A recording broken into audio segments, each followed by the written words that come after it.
Dios les bendiga, queridos hermanos. Gracias por acompañarme ahora al módulo 4 de Teología Sistemática 1, en donde vamos a hablar de los atributos de Dios, y esta va a ser la primera parte de este tema, ya que es un tema muy amplio.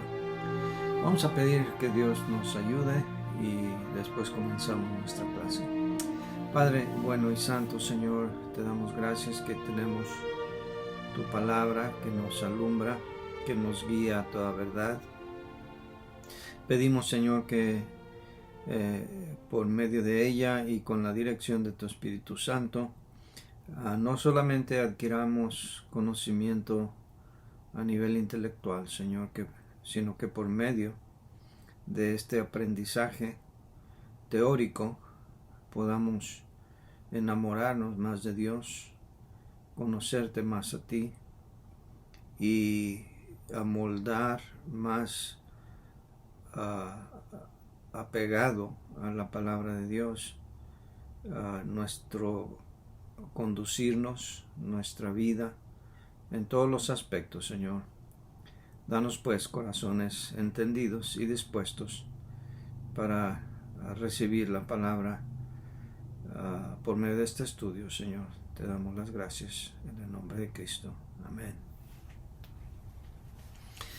Bien, vamos a hablar primero, en términos generales, de la naturaleza de Dios. Se han proporcionado a través de los libros de teología diferentes definiciones acerca de Dios.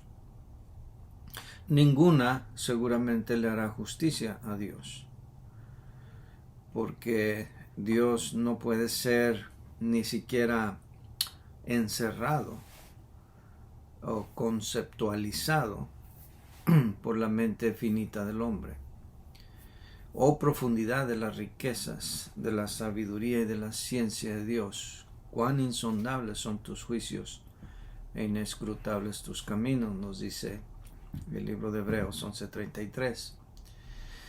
Además que la Biblia no nos da una definición de Dios.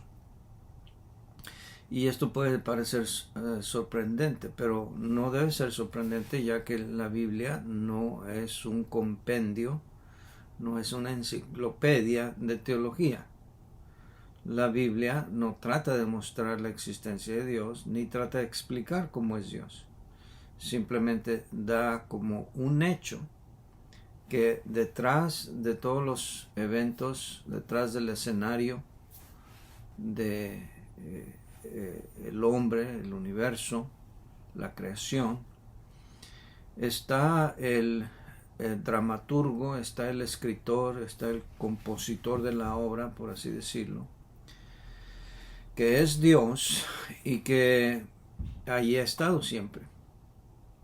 La Biblia simplemente dice: en el principio creó Dios, y no trata de demostrar de dónde salió Dios ni dar explicaciones. Sea donde sea que haya estado en el principio, ahí ya estaba Dios. Y claro, nuestra mente no alcanza a comprender todo eso. De modo que, aunque no hay una definición de Dios, la única manera como nosotros podemos entender el concepto de Dios es a través de su naturaleza. En otras palabras, su esencia y sus atributos. Y también por medio de sus obras.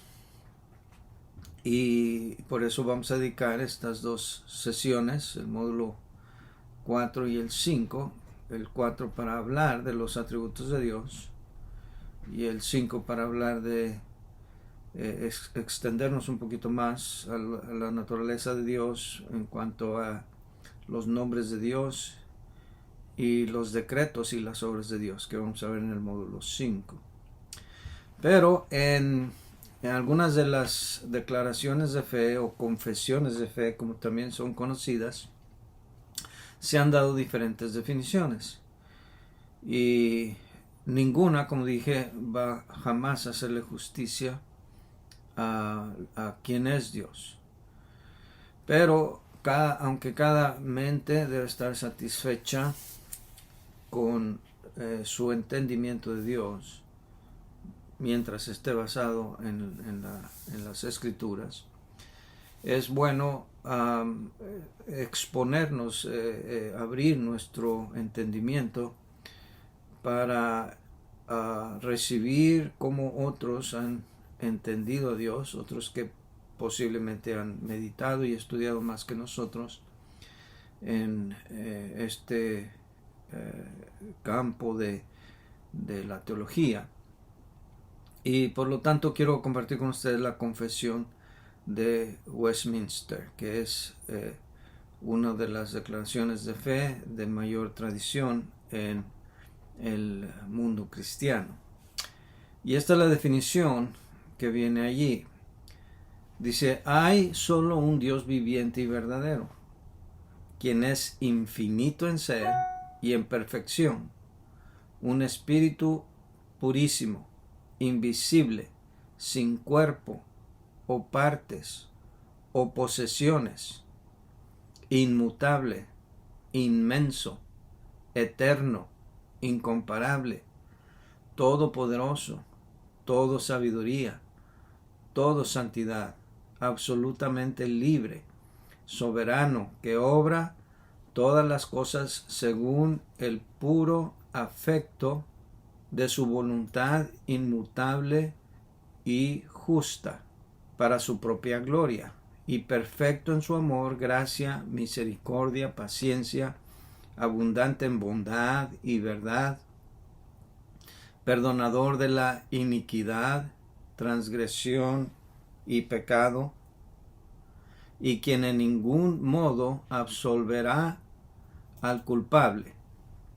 Dios tiene toda la vida, la gloria, la bondad, la bendición en y de sí mismo.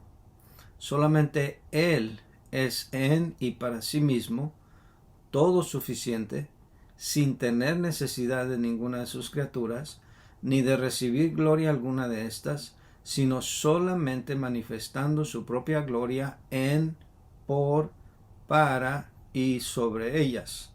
Solo Él es la fuente de todo ser, de quien, a través de quien y para quien son todas las cosas, y tiene el dominio más soberano sobre ellas, para hacer por medio de ellas, para ellas y sobre ellas, todo lo que Él quisiere.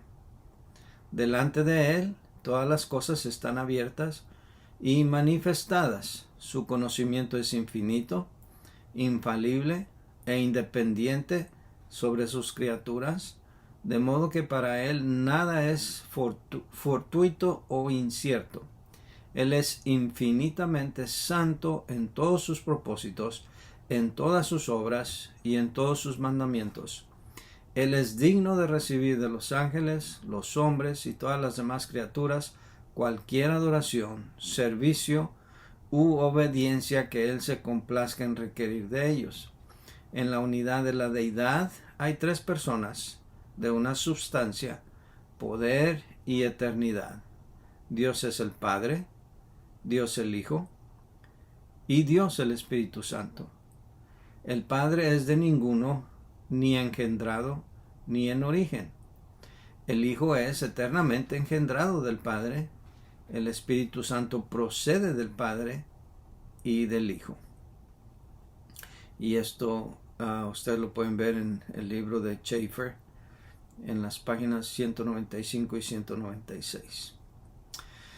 Bien, como dije, ya que la Biblia no da una definición de Dios, quizá lo más cercano a una definición en la Biblia acerca de Dios es Juan 4:24, que dice: Dios es espíritu, y los que le adoran en espíritu y en verdad es necesario que adoren. No es esta una definición, es más bien una descripción. Hay otra similar en 1 Juan 4:8, en donde dice: el que no ama no ha conocido a Dios, porque Dios es amor. Y aquí habla de un atributo de Dios, del cual vamos a hablar un poco más adelante, que es parte de la esencia de Dios. Dios es amor. El amor es parte de la esencia de Dios. Pero volviendo a Juan 4:24, cuando dice ahí que Dios es espíritu, por lo menos de aquí podemos deducir algunas cosas que nos ayudan a entender a Dios. Primero, que Dios es inmanente e incorpóreo.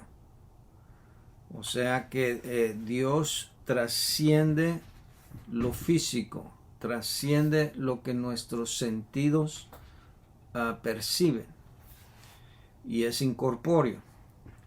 Pero no por eso, por ser incorpóreo, quiere decir que Dios no tiene o no es una persona. Porque en algunas sectas enseñan que si no tiene cuerpo, no es una persona, como por ejemplo los testigos de Jehová en el caso de el Espíritu Santo.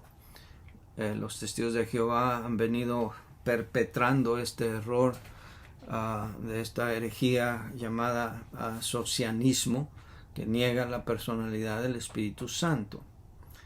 Pero miren lo que dice la palabra de Dios en Lucas 24:39. Cuando Jesús se les aparece a los discípulos que iban camino a Emaús: mirad mis manos y mis pies, que yo mismo soy. Palpad y ved, porque un espíritu no tiene carne ni huesos, como veis que yo tengo. Porque pensaban que veían a un fantasma, porque la palabra espíritu se puede entender como un fantasma también. Además, la Biblia nos dice que Dios es invisible.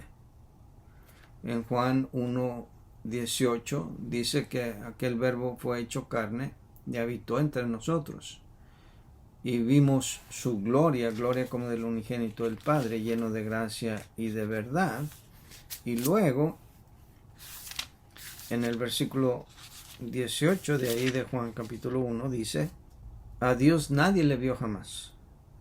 El unigénito Hijo que está en el seno del Padre, Él le ha dado a conocer. Y también 1 Timoteo 6:16 dice: el único que tiene inmortalidad, que habita en luz inaccesible, a quien ninguno de los hombres ha visto ni puede ver, al cual sea la honra y el imperio sempiterno. Amén. Entonces, de Juan 4:24 deducimos que Dios es inmanente e incorpóreo, Dios es invisible, pero también que Dios está vivo. De hecho, Él es llamado el Dios viviente. Y hay muchos pasajes que hablan acerca de esto en las notas que yo voy a compartir con ustedes, o que ya compartí. Ahí pueden ver otros pasajes. Y ustedes han leído la Biblia y han visto cómo se refiere a Dios como el Dios viviente. Pero además de Dios ser espíritu, también, como dije, también Dios es una persona. Y los filósofos han establecido que para que un ser sea una persona necesita tener tres características, tres elementos. Tiene que tener intelecto, tiene que tener sensibilidad o sentimientos, y tiene que tener voluntad, o sea, capacidad de decidir. En cuanto al intelecto o habilidad cognoscitiva, encontramos algunos pasajes en la Biblia, y no voy a ver todos los que están en sus notas, pero quiero leer unos cuantos. Dice, por ejemplo, Génesis 18:19: porque yo sé que mandará a sus hijos y a su casa después de sí que guarden el camino de Jehová, haciendo justicia y juicio, para que haga venir Jehová sobre Abraham lo que ha hablado acerca de él. Dios conoce, Dios tiene conciencia, y vamos a ver mucho más de esto cuando hablemos de la verdad más adelante. Dios medita, Dios recapacita. De hecho, encontramos pasajes en la Biblia donde dice que se arrepintió Dios. No se arrepintió, por ejemplo, de un pecado, porque Dios no peca, pero arrepentirse en el sentido de cambiar de parecer. En Hechos, por ejemplo, se habla de que le pareció bien al Espíritu Santo. Mira, vamos a este pasaje en Hechos 15. Dice el Señor que hace conocer todo esto desde tiempos antiguos. Desde tiempos antiguos Dios ha conocido, y Dios ha determinado cosas para el hombre. Él tiene un conocimiento infinito, como vamos a ver en su atributo de la omnisciencia, y por supuesto Dios tiene esa capacidad de intelecto, pero también tiene esta propiedad de sensibilidad. En el Salmo 103 leemos lo siguiente, versículos 8 al 14. Dice: misericordioso y clemente es Jehová, lento para la ira y grande en misericordia, no contenderá para siempre, ni para siempre guardará el enojo. No ha hecho con nosotros conforme a nuestras iniquidades, ni nos ha pagado conforme a nuestros pecados. Porque como la altura de los cielos sobre la tierra, engrandeció su misericordia sobre los que le temen, cuanto está lejos el oriente del occidente, hizo alejar de nosotros nuestras rebeliones.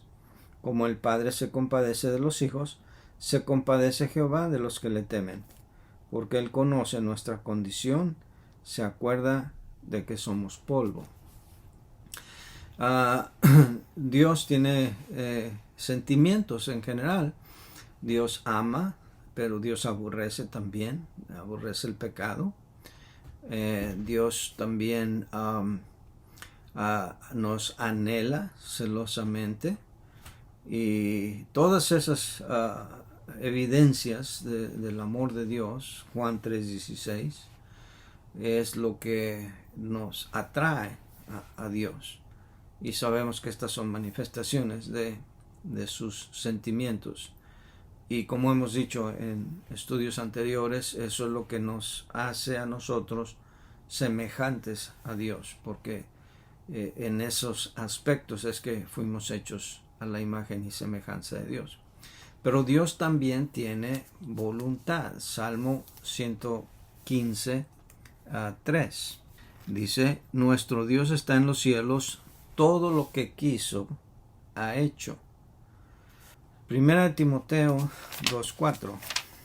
Dice: el cual quiere que todos los hombres sean salvos y vengan al conocimiento de la verdad. Entonces aquí vemos esta evidencia de el amor de Dios, de los sentimientos de Dios y de la voluntad de Dios.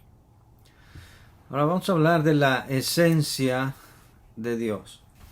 Un pasaje que nos muestra la esencia de Dios es Éxodo 3:14. Porque aquí está impregnado, está indeleblemente adherido a la esencia de Dios, el atributo de la autoexistencia. En Éxodo 3:14, ustedes recordarán que Moisés está temeroso de ir al pueblo de Israel como mensajero de Dios, y puso muchos pretextos. Uno de los pretextos fue: y si me preguntan quién me envió, ¿qué les voy a decir? Y aquí es donde encontramos Éxodo 3:14. Respondió Dios a Moisés: yo soy el que soy. Y dijo: así dirás a los hijos de Israel: yo soy, me envió a vosotros. Y aquí el nombre de Dios representa, y creo que lo he mencionado antes, representa el verbo ser en el idioma hebreo. El verbo ser conjugado en primera persona. Lo que Dios le está diciendo a Moisés es: yo soy el yo soy. Y con este yo soy, Dios está dándole a entender a Moisés: yo soy el que existe por sí mismo. Yo soy la esencia del ser. Y ese es mi nombre. Y este es un estudio fascinante. Si vamos al Nuevo Testamento, vamos a encontrar, especialmente en los escritos juaninos, como el apóstol Juan entendió y captó muy bien esta expresión en los labios de nuestro Salvador, porque especialmente en el Evangelio de Juan encontramos estas expresiones de parte del Señor Jesucristo cuando dice: yo soy la puerta, yo soy el camino, la verdad y la vida, yo soy la resurrección y la vida, el que cree en mí aunque esté muerto vivirá. Yo soy el buen pastor su vida da por las ovejas. En fin, él da o utiliza esta expresión yo soy siempre con un predicado. Yo soy la vid, vosotros los pámpanos, siempre con un predicado. Pero hay una ocasión en Juan 58 en donde no hay predicado, en donde aquí el Señor Jesucristo se identifica, creo yo, y también en el huerto de Getsemaní, cuando lo vinieron a buscar y él dijo yo soy, en Juan 19. Aquí no hay predicado. En Juan 5:58, cuando los judíos le decían: todavía no tienes 50 años y dices que ya viste a Abraham. Y es cuando Jesús les dice: de cierto os digo, antes que Abraham fuese, yo soy. Y aquí no hay predicado como yo soy el buen pastor, yo soy la vid verdadera, yo soy la resurrección y la vida. Simplemente dice yo soy, tal como en Éxodo 3:14. Y gramaticalmente hablando, no está diciendo aquí Jesús: antes de que Abraham fuese, yo era. Porque gramaticalmente el tiempo de los verbos debería coincidir, porque estaba diciendo antes que Abraham fuese, está hablando en tiempo pasado. Lo normal, tanto en griego como en español, es que se leyera antes que Abraham fuese, yo era, o yo ya estaba, o yo fui. Pero eso no es aparentemente lo que Jesús quería decir aquí, sino que él se está identificando con el Yehová, el Jehová, el yo soy del Antiguo Testamento. Esta es una fuerte evidencia de la divinidad del Señor Jesucristo.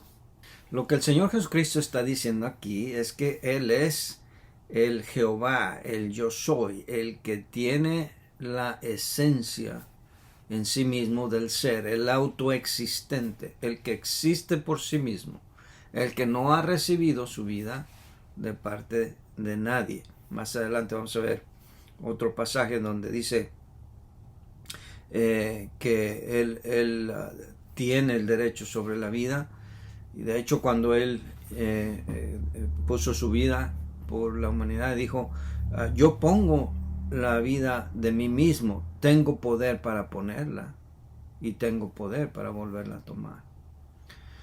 Pero esta es la esencia de Dios, y por supuesto Jesucristo es Dios, pero también Dios es inmenso. Veamos algunos versículos aquí. Primero de Reyes 8:27. Esta es la dedicación del templo de Salomón. Pero es verdad que Dios morará sobre la tierra. He aquí que los cielos de los cielos no te pueden contener, cuanto menos esta casa que yo he edificado. y luego el Salmo 139, al cual vamos a ir varias veces durante este estudio. El versículo 7 en adelante dice: ¿A dónde me iré de tu espíritu y a dónde huiré de tu presencia?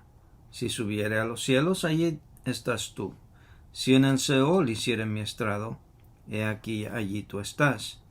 Si tomare las alas del alba y habitar en el extremo del mar, aun allí me guiará tu mano y me asirá tu diestra. Si dijere ciertamente las tinieblas me encubrirán, aun la noche resplandecerá alrededor de mí.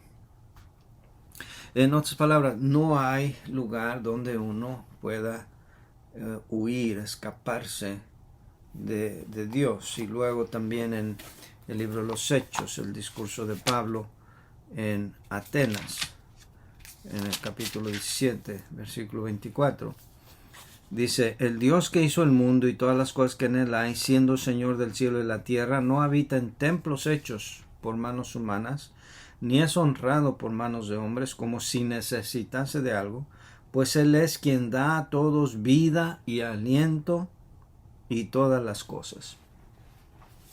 Entonces, esta es la esencia de Dios. Dios es autoexistente, Dios es inmenso, pero también Dios es eterno. Génesis 21, 33. Y plantó Abraham un árbol tamarisco de Beerseba e invocó allí el nombre de Jehová, Dios eterno. Luego este hermoso pasaje en el Salmo 90, versículo 2. Dice: antes que naciesen los montes y formases la tierra y el mundo, desde el siglo y hasta el siglo, tú eres Dios. Y en 1 Timoteo 6:16, que ya leímos: el único que tiene inmortalidad, que habita en luz inaccesible, a quien ninguno de los hombres ha visto ni puede ver, al cual sea la honra y el imperio sempiterno. Amén. Esto es la esencia de Dios. Esto nos ayuda a entender quién es Dios. Pero también los atributos y las obras de Dios, que vamos a ver en el próximo módulo, pero los atributos de Dios nos ayudan a entender más quién es Dios. Por tanto, vamos a ver aquí los atributos. En la teología sistemática de The Strong, en la página 244, tenemos esta definición. Dice: los atributos son aquellas características distinguibles de la naturaleza de Dios y que constituyen las bases y fundamentan sus manifestaciones a sus criaturas. O sea que estos atributos son una manera en cómo nosotros podemos apreciar y entender un poco más de quién es Dios. Pero no debemos pensar de estos atributos como que son partes o componentes de Dios. Porque Dios se presenta, por ejemplo, como un Dios santo. La santidad es inherente a su esencia. El amor también. Dios es amor. Es parte inherente de su esencia. Su misericordia, su bondad, todos sus atributos. Y no debemos pensar que estos son partes y que si faltara alguna de estas partes no sería Dios. Más bien, todas estas partes están incorporadas, están adheridas, están incrustadas, por así decirlo, en la esencia misma de Dios. Debemos entenderlo así. Tampoco debemos pensar en los atributos de Dios como cualidades que el hombre le atribuye a Dios. Bueno, Dios ha sido muy bueno conmigo, entonces yo voy a atribuirle a Dios la misericordia y la bondad. No funciona así. Independientemente de que el hombre capte o reconozca, porque aunque el hombre no lo reconozca, Dios sigue siendo quien es. Aunque el hombre no logre detenerse a pensar y apreciar en estos atributos, Dios sigue siendo amor, Dios sigue siendo bondad, Dios sigue teniendo misericordia, Dios sigue siendo inmanente, Dios sigue siendo eterno, omnisciente, todopoderoso, etcétera, etcétera. De modo que los atributos tampoco definen a Dios, porque como ya dijimos, la Biblia no define, no nos da una definición de Dios. Pero sí, a través de estos atributos podemos entender mejor a Dios. Porque los atributos son cualidades inherentes al sujeto. Porque aunque algunas de estas cualidades las pudiéramos ver en nosotros mismos o en otros seres, todas ellas en conjunto pertenecen solamente a Dios. Y por eso el estudio de los atributos es indispensable para conocer a Dios. Y de ahí la importancia de estudiar la Biblia en forma sistemática y de predicar la Biblia en forma expositiva. De esa manera no dejamos fuera nada de la Biblia que está escrita e inspirada allí para que nosotros conozcamos mejor a Dios. Pero este asunto de la predicación expositiva es tema de otra ocasión. Pero les adelanto, es necesario. Una iglesia, un pastor que no predica todo el consejo de Dios, que no predican de toda la Biblia y tiene solamente ciertos libros favoritos, nunca van a presentar el cuadro entero, la imagen completa que la Biblia presenta de Dios para poderlo entender mejor y correctamente. Todos estos conceptos, todas estas cualidades o atributos, como le estamos llamando, las ha recibido el hombre a través de la revelación. Y por eso vamos a hablar en la segunda parte de nuestro semestre de la doctrina de la Biblia, la bibliología, cómo nos llegó la Biblia. Vamos a hablar de la inspiración, vamos a hablar de la canonicidad y de la traducción, etcétera, etcétera. Pero el hombre no sabría, como hemos venido diciendo, cómo y quién es Dios si no fuera por esa revelación que Dios mismo nos ha dado. Otra cosa más que necesitamos decir antes de entrar a ver en detalle los atributos de Dios es que los atributos describen igualmente al Padre, al Hijo y al Espíritu Santo. Ni el Hijo es más humano, más compasivo, más amoroso que el Padre, ni ninguna de las personas de la Trinidad es más santa, eterna, todopoderosa que las otras dos partes. Así es que, aunque a veces asociamos ciertos atributos inherentemente a uno de los a una de las personas de la Trinidad, todas ellas tienen en la misma intensidad, en el mismo nivel, todos los atributos de los que vamos a hablar aquí. Bien, ahora entramos en otro problema. ¿Cómo clasificar los atributos? Porque se han dado diferentes clasificaciones, pero yo aquí voy a seguir y he adaptado con pequeñas modificaciones la clasificación que presenta Strong en su libro Teología Sistemática.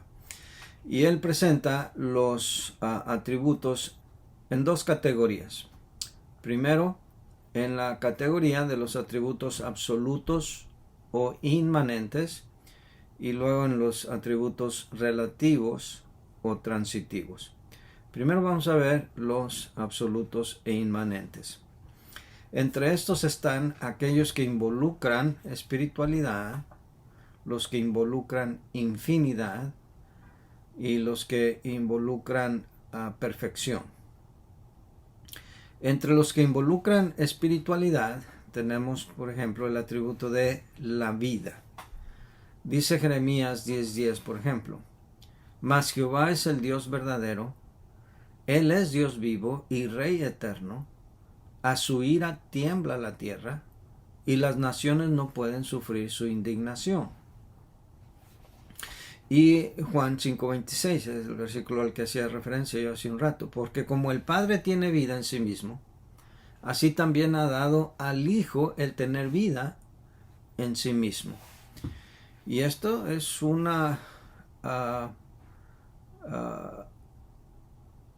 acertijo difícil de resolver para las sectas que no creen que Jesucristo es Dios. Porque si Jesucristo no es Dios, quiere decir que es un ser creado. Si es un ser creado, tuvo que haber recibido la vida como todo ser creado de parte de Dios. Pero aquí la Biblia nos está diciendo que Él tiene vida en sí mismo. Y como ya hice referencia, Él mismo dijo, al ir a la cruz, que nadie le quitaba la vida. Él la ponía de sí mismo, aunque humanamente hablando sabemos que Judas y Pilatos, pero sobre todo nosotros tuvimos parte en que Él fuera a la cruz. Nosotros, por nuestros pecados, lo mandamos a la cruz. Pero Él lo hizo voluntariamente. Y él en el versículo dice, yo tengo poder para poner mi vida y tengo poder para volverla a tomar. También 1 Tesalonicenses 1:9 dice, porque ellos mismos cuentan de nosotros la manera en que nos recibisteis y cómo os convertisteis de los ídolos a Dios para servir al Dios vivo y verdadero. La vida es un atributo de espiritualidad. Pero también otro atributo de espiritualidad es la personalidad, de la cual ya hablamos allá atrás.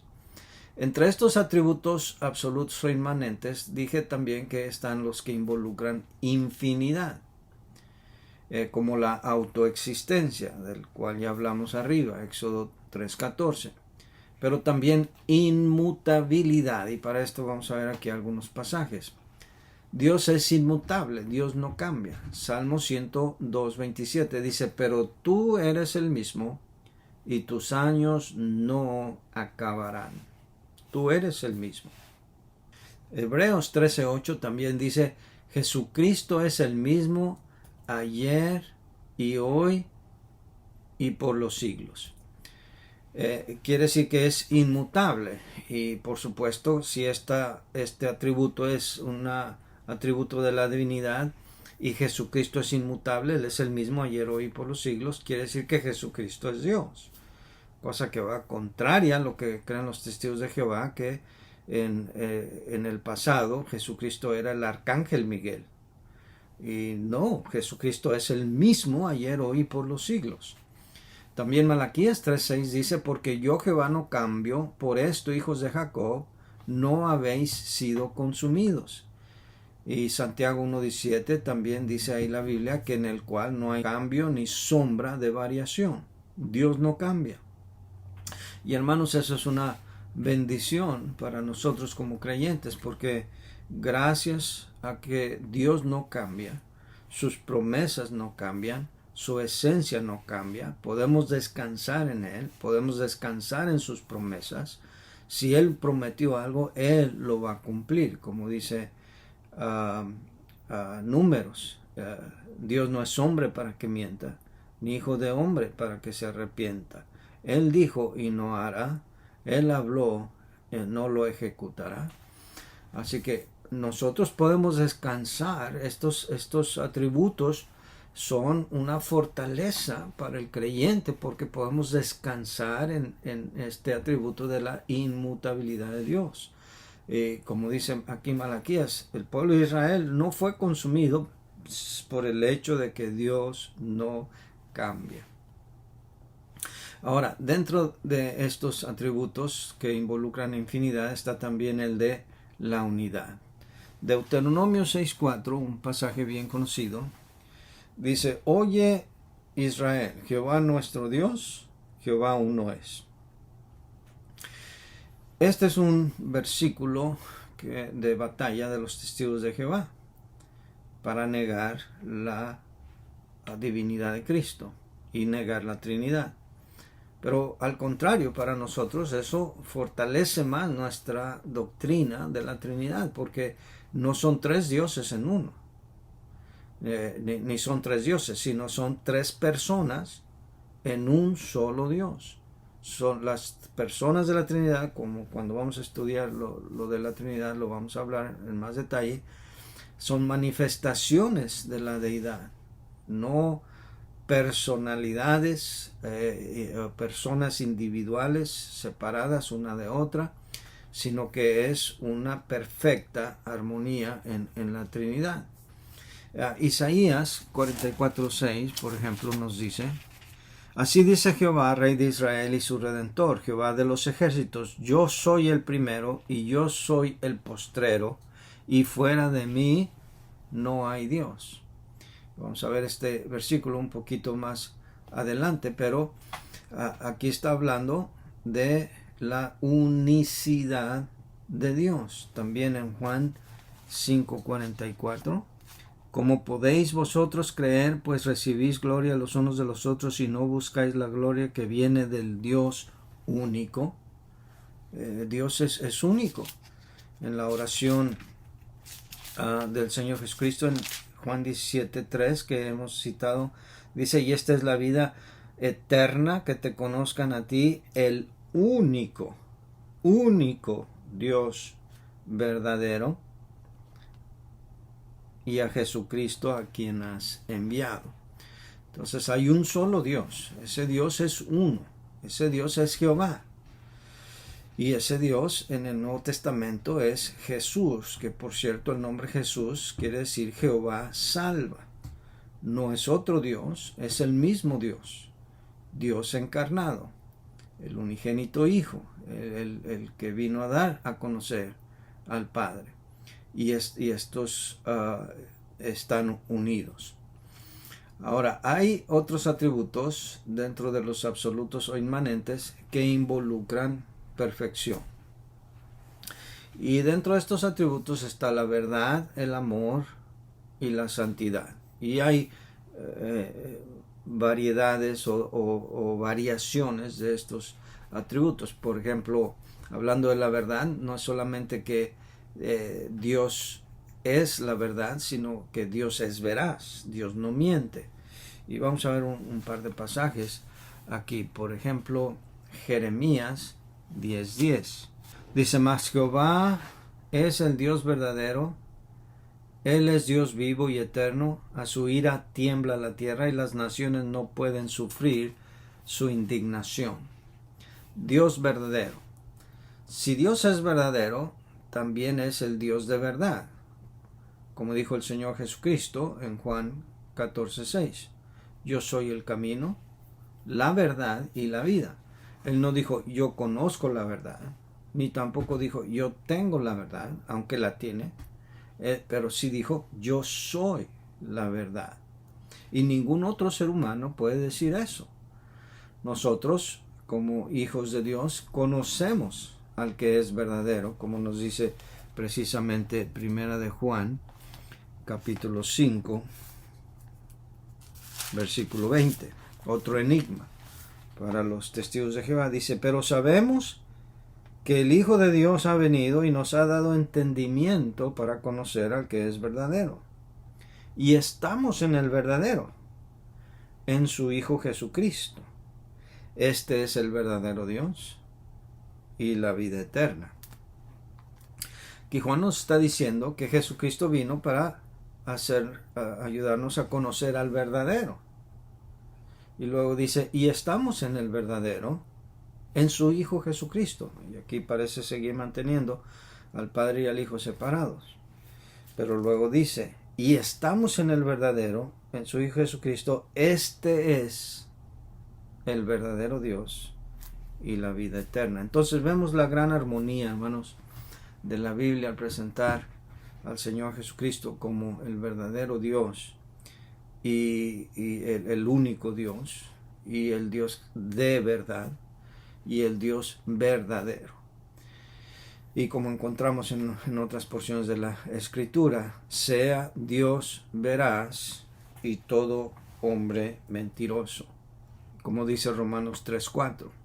De modo que Dios es veraz y por eso podemos confiar en su palabra, porque Él no nos va a mentir, no nos va a engañar. La verdad es parte inherente de Dios, es un atributo de Dios y por eso creemos que la Biblia es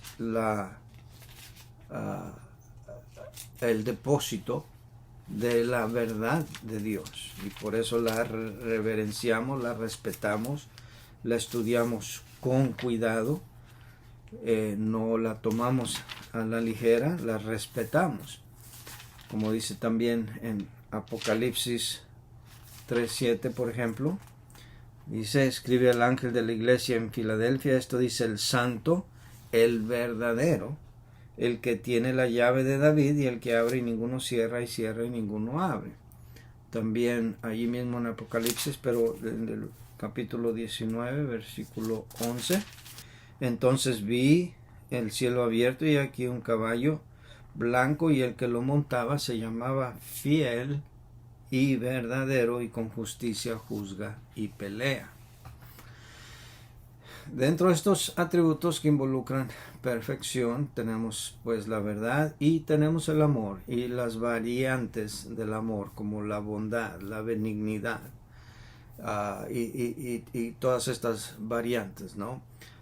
Por ejemplo, en 2 Corintios 13:11 dice, por lo demás, hermanos, tened gozo, perfeccionaos, consolaos, sed de un mismo sentir y vivid en paz, y el Dios de paz y de amor estará con vosotros. El Dios de paz y de amor. Ese es nuestro Dios. 1 Juan 4:8 que ya citamos. Dios es amor. Pero también Dios es benevolente. Salmo 145:9. Bueno es Jehová para con todos y sus misericordias sobre todas sus obras. La misericordia es otro aspecto del amor de Dios. Efesios 2:4. Pero Dios que es rico en misericordia por su gran amor con que nos amó. Y Santiago 5:11, pero también la gracia de Dios. En Efesios 1:6 dice, para alabanza de la gloria de su gracia, con la cual nos hizo aceptos en el amado. Y 1 Pedro 4:10 habla de la multiforme gracia de Dios. Dice, cada uno según el don que ha recibido, ministrelo a los otros como buenos administradores de la multiforme gracia de Dios. Y dentro de estos atributos que involucran perfección, tenemos otro más que es muy, muy importante, la santidad de Dios. Porque por medio de este atributo es que Dios se presenta delante del pueblo de Israel en repetidas ocasiones. Él es Dios eterno, santo, verdad, infinito y todo lo demás, pero cuando Él se quería presentar específicamente al pueblo de Israel, se presentaba como el Dios santo. Mire cómo dice en Segunda de Reyes 19:22, dice, ¿a quién has vituperado y blasfemado y contra quién has alzado la voz y levantado en alto tus ojos al Santo de Israel? Y el Salmos 89:18, porque Jehová es nuestro escudo y nuestro rey es el Santo de Israel. Y por supuesto hay muchos otros. Isaías 47:4, 6:3, Apocalipsis 4, etc. Ahora vamos a ver los atributos relativos o transitivos. Entre estos están los relativos al tiempo y espacio, y están los relativos a la creación y los relativos a los seres morales. Vamos a ver primero los relativos al tiempo y espacio, la eternidad. Dios es eterno. Dice el Salmo 92. Así dice Jehová, Rey de Israel y su Redentor, Jehová de los ejércitos. Yo soy el primero y yo soy el postrero y fuera de mí no hay Dios. Lo mismo repite Isaías 44:6. Así dice Jehová, el Rey de Israel y su Redentor, Jehová de los ejércitos. Yo soy el primero, yo soy el postrero, y fuera de mí no hay Dios. Y luego en Apocalipsis 1:8, este es muy importante, en relación a este primero y postrero del que se nos habla en el Antiguo Testamento. En Apocalipsis 1:8 dice, yo soy el alfa y el omega. Si ustedes tienen una Biblia que trae las palabras de Cristo en rojo, aquí estas palabras están en rojo. Y viendo el contexto vemos que es Cristo el que habla. Dice, yo soy el alfa y el omega, el principio y el fin, dice el Señor, el que es, el que era, que ha de venir, el Todopoderoso. Aquí se identifica indiscutiblemente como el Todopoderoso. Pero los testigos de Jehová han cambiado este versículo y dicen que esto no se refiere al Señor Jesucristo. Incluso le han quitado la palabra Todopoderoso en su Biblia. Pero miren un poquito más adelante, se vuelve a identificar. Dice, cuando le vi, aquí habla Juan, caí como muerto a sus pies, y él puso su diestra sobre mí, diciéndome, no temas, yo soy el primero y el último, y el que vivo y estuve muerto. ¿Quién más ese es? ¿Qué es? Sino el Señor Jesucristo. Mas he aquí que vivo por los siglos de los siglos, amén, y tengo las llaves de la muerte y del Hades. Entonces aquí es una clara identificación por medio del atributo de la eternidad, el primero y el último, el alfa y omega. Es una analogía de que no hay principio ni fin en él, es eterno, y ese atributo de Dios que es atribuido al Padre en el Antiguo Testamento, lo vemos atribuido al Señor Jesucristo, y también por supuesto está atribuido al Espíritu Santo, el Espíritu Eterno se le llama. Cuando estudiemos la Trinidad vamos a ver eso. Pero también Dios tiene el atributo de la inmensidad. Primero de Reyes 8:27 dice, pero es verdad que Dios morará sobre la tierra. He aquí que los cielos de los cielos no te pueden contener, cuanto menos esta casa que yo he edificado, dijo Salomón. Luego en Jeremías 23:24, se ocultará alguno, dice Jehová, en escondrijos donde yo no lo vea, no lleno yo, dice Jehová, el cielo y la tierra. Entonces Dios es eterno, Dios es inmenso. Y ahora vamos a ver algunos atributos relacionados con la creación. Entre estos está la omnipresencia. Y aquí vamos a ir a nuestro pasaje que mencionaba yo hace un rato, en Salmo 139, versículos 7 al 12, que ya leí, y solamente voy a leer un par de versículos otra vez. Dice, ¿a dónde me iré de tu espíritu? ¿Y a dónde huiré de tu presencia? Si subiere a los cielos, allí estás tú. Si en el Seol hiciere mi estrado, allí tú estás. Si tomare las alas del alba y habitar en el extremo del mar, aún allí me guiará tu mano y me asirá tu diestra, etcétera, etcétera. Dios está en todas partes. No hay manera que nosotros nos podamos esconder de Él. Eso nos debería hacer temblar en cuanto al pecado. Porque en el pecado, a veces en nuestra debilidad, en nuestro engaño, nuestros sentidos nos engañan, pensamos que mientras no nos vea alguien o no nos vean otras personas, estamos bien, no hay peligro, podemos cometer el pecado, pero se nos olvida que Dios está en todas partes. Y claro, esto presenta un dilema teológico que han debatido los teólogos por mucho tiempo. Pero antes de hablar de eso, déjenme leer estos versículos. Soy yo Dios, Jeremías 23 y 24, de cerca solamente, dice Jehová, y no Dios desde muy lejos. Se ocultará alguno, dice Jehová, en escondrijos que yo no lo vea. No lleno yo, dice Jehová, el cielo y la tierra. ¿Está Dios en todas partes? Y somos prestos para decir, claro que sí. Yo preguntaría, ¿está Dios en las cárceles? ¿Está Dios en los bares, en las cantinas? ¿Está Dios en los lugares donde fluye el pecado? Sí, Dios está en todas partes. Dios está incluso en el infierno. Dios lo llena todo. Pero no porque Dios está en todas partes quiere decir que Él condona y aprueba todo lo que pasa en todos los lugares.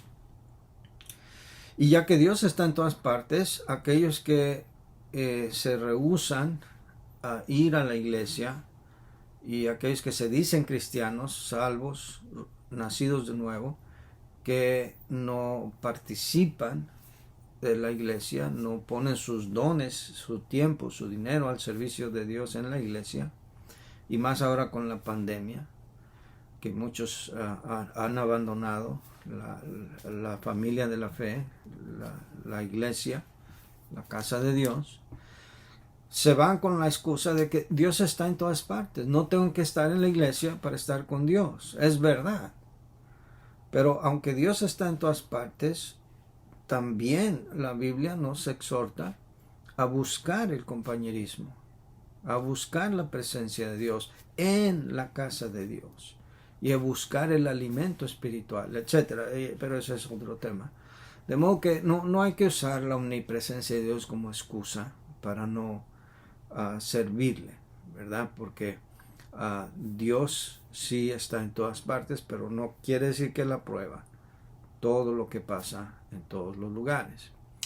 Luego tenemos el atributo de la omnisciencia. Es el atributo que significa que Dios lo sabe todo. Vamos al Salmo 139 otra vez. Primeros versículos dice: Oh Jehová, tú me has examinado y conocido. Por cierto, el Salmo 139 habla de estos tres atributos de Dios: la omnisciencia, la omnipresencia y la omnipotencia de Dios. Fabuloso estudio para cualquier iglesia, cualquier predicador que lo quiera disfrutar y explotar para provecho de muchos. Pero dice aquí: Tú has conocido mi sentarme y mi levantarme, has entendido desde lejos mis pensamientos, has escudriñado mi andar y mi reposo, y todos mis caminos te son conocidos, pues aún no está la palabra en mi lengua, y he aquí, oh Jehová, tú la sabes toda. Detrás y delante me rodeaste y sobre mí pusiste tu mano, tal conocimiento es demasiado maravilloso para mí, alto es, no lo puedo comprender. Entonces, ¿sabe Dios todo? Oh, sí. Y deberíamos de temblar. Porque todas las cosas, dice Hebreos 4:13, no hay cosa creada que no sea manifiesta en su presencia. Antes bien, todas las cosas están desnudas y abiertas a los ojos de aquel a quien tenemos que dar cuenta. El juicio de Dios va a ser justo porque Él lo ve todo. Él conoce todos los elementos. Yo trabajo en los tribunales y puedo ver la astucia de los abogados para poder librar a personas culpables de las garras de la justicia del hombre, porque de la de Dios no se escapan. Al ver las artimañas que usan, todo dentro de la ley. Pero en el caso del juicio al que nosotros, los seres humanos, afrontaremos ante Dios, de ese nadie se escapa. Porque Dios es justo, Dios lo conoce todo, Dios toma en cuenta todos los elementos y nada hay oculto para Dios. Ahora, si Dios conoce todo y es omnisciente, entra aquí otro dilema teológico. Si Dios sabía que el hombre, por ejemplo, iba a pecar, ¿por qué creó al hombre? ¿Y por qué, por ejemplo, si Jesús sabía que Judas lo iba a traicionar, por qué llamó a Judas como uno de sus discípulos? Bueno, podemos responder a eso de diferentes maneras. Una es que aunque Dios es omnisciente, Dios no manipula. Dios no predetermina los resultados. Porque Dios nos ha hecho como seres con libre albedrío, con voluntad, igual que Él. Y nosotros tenemos la prerrogativa y la libertad de pecar o no pecar y de escoger servir a Dios o no servirle. De manera que seguimos siendo responsables delante de Dios. Y Dios nos ha dado esa libertad. Dios podía haber creado seres cibernéticos, tipo robots, que hiciéramos su voluntad, que querramos o no, pero Dios nos hizo personas con libre albedrío. Por lo tanto, esa doctrina de la predestinación, en donde unos están predestinados a salvarse y otros a condenarse, necesitamos entenderla dentro del contexto de la omnisciencia de Dios. Ese aspecto de la omnisciencia de Dios la conocemos como presciencia, no presencia, sino presciencia. Quiere decir conocimiento previo. Y lo vemos en 1 Pedro 1:2. Dice, elegido según la presciencia de Dios, Padre, en santificación del Espíritu, para obedecer y ser rociados con la sangre de Jesucristo, gracia y paz os sean multiplicadas. Okay. O sea que si me permiten usar esta analogía, Dios tomó un telescopio llamado presciencia o conocimiento anticipado previo, y por medio de ese telescopio Dios puede ver quién cree y quién no cree, o quién iba a creer y quién no iba a creer, y en base a ese conocimiento Él escribió los nombres de los que habían de ser salvos en el libro de la vida, porque conocemos que el libro de la vida se escribió antes de la fundación del mundo, basado en la predestinación, como dicen los calvinistas, en la elección incondicional. No, basado en la presciencia de Dios, que es muy diferente. Pero mucho más se puede hablar de eso, y vamos a hablar de eso cuando hablemos de la doctrina de la salvación o soteriología. Vamos a hablar ahora del el atributo de la omnipotencia, que Dios todo lo puede. Y eso lo vemos a través de las obras, y de eso vamos a hablar más la próxima vez, pero quiero ver un par de pasajes nada más. Job lo manifiesta de esta manera, Job 42:2. Dice Job, yo conozco que todo lo puedes y que no hay pensamiento que se esconda de ti.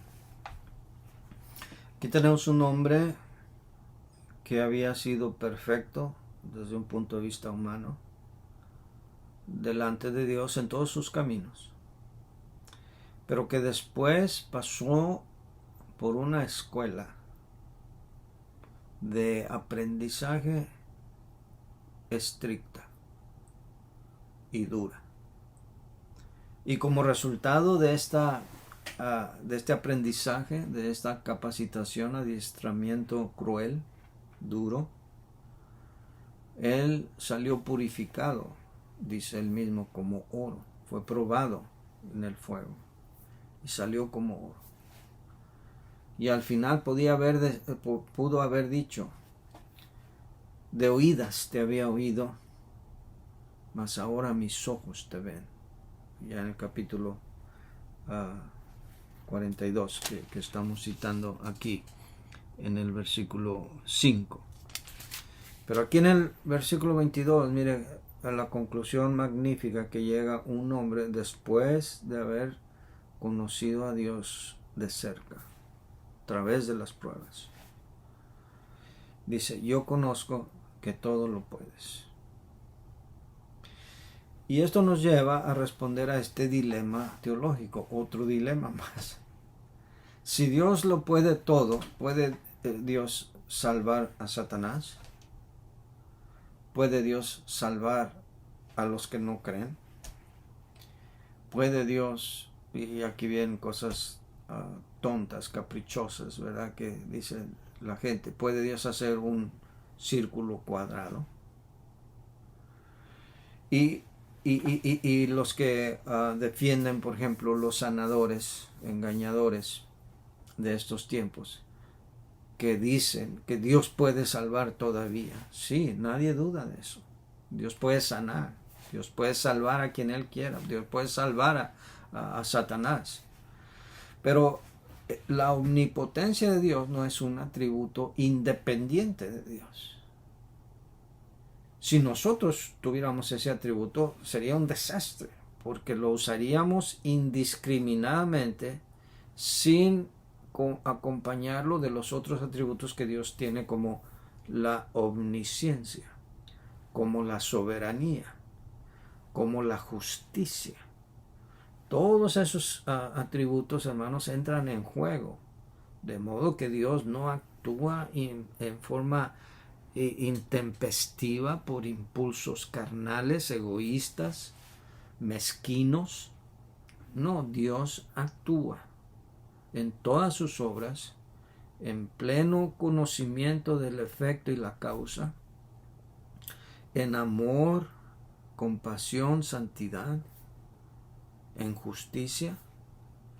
Y Él mismo, aunque pudiera salvar y perdonar a Satanás, aun si Él no se arrepintiere, o a las personas que lo han rechazado, Él no va a violar sus principios. Los principios de Dios es: la paga del pecado es muerte, y Dios no tendrá por inocente al culpable. Eso está en la naturaleza de Dios. Entonces el asunto no es si Dios puede, el asunto es si Dios quiere, o mejor aún, si Dios debe hacer algunas de esas cosas. Oh, Dios puede abrir el mar rojo otra vez. Oh, sí, claro que Dios puede. Dios puede dar la vista a un ciego. Pero ¿necesita Dios a un sanador para dar sanidad? No. ¿Puede Dios abrir el mar rojo otra vez? Sí, pero ¿qué propósito sirve? ¿Demostrar al mundo que Él existe? Como me dijo a mí un ateo una vez en un día caluroso. A ver si existe tu Dios, que tú dices, ¿por qué no le pides que nos dé una alberca para refrescarnos ahora? Dios no está complaciendo caprichos del hombre. Dios no es el mago, el genio de la lámpara a la que tú frotas y sale y está a tu disposición para concederte tus caprichos. Dios todo lo puede, pero no quiere decir que Dios lo va a hacer todo. Luego tenemos los atributos relativos a los seres morales. Aquí es donde entra la veracidad de Dios, su fidelidad. Si Dios es veraz, Él tiene que ser fiel. Él tiene que ser fiel a su palabra. Él no puede violar su palabra. Como dice Oyas, dice: la verdad es la conformidad de la esencia de Dios con el intelecto de Dios. De modo que la verdad solamente puede estar en la persona de Dios. Y por eso podía decir al Señor Jesucristo: yo soy el camino, yo soy la verdad y yo soy la vida. Solamente en Él. Es una verdad transitiva, como dice en Jeremías 10:10. Mas Jehová es el Dios verdadero, Él es Dios vivo y Rey eterno. A su ira tiembla la tierra y las naciones no pueden sufrir su indignación.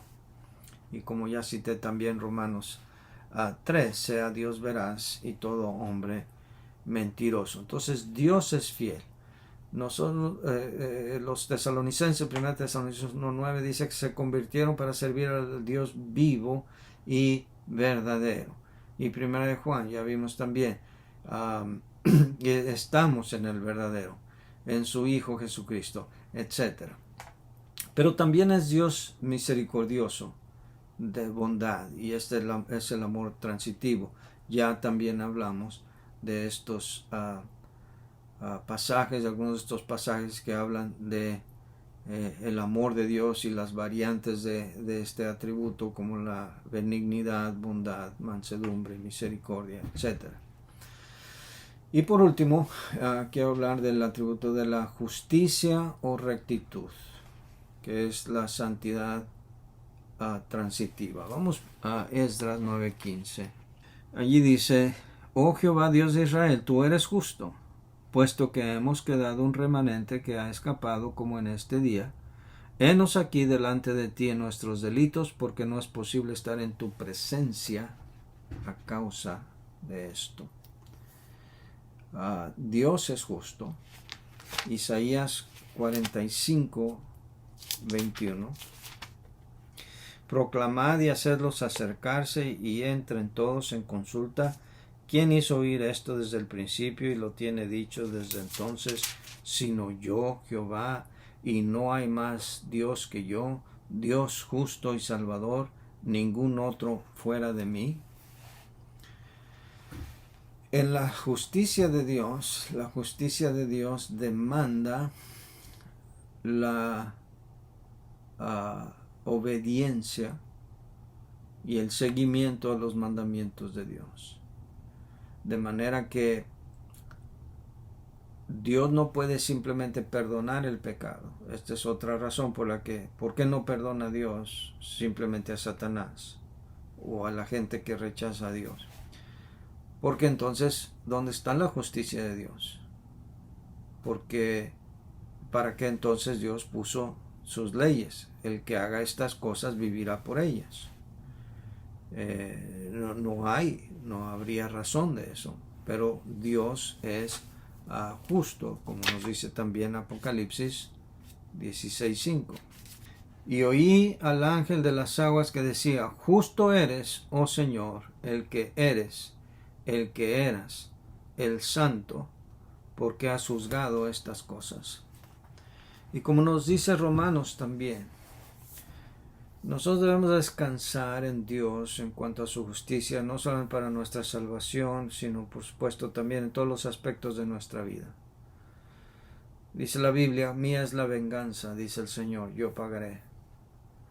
Y en vez de nosotros tratar de tomar la justicia en nuestras manos, necesitamos descansar en que Dios es justo y dar lugar a la ira de Dios. Él pagará.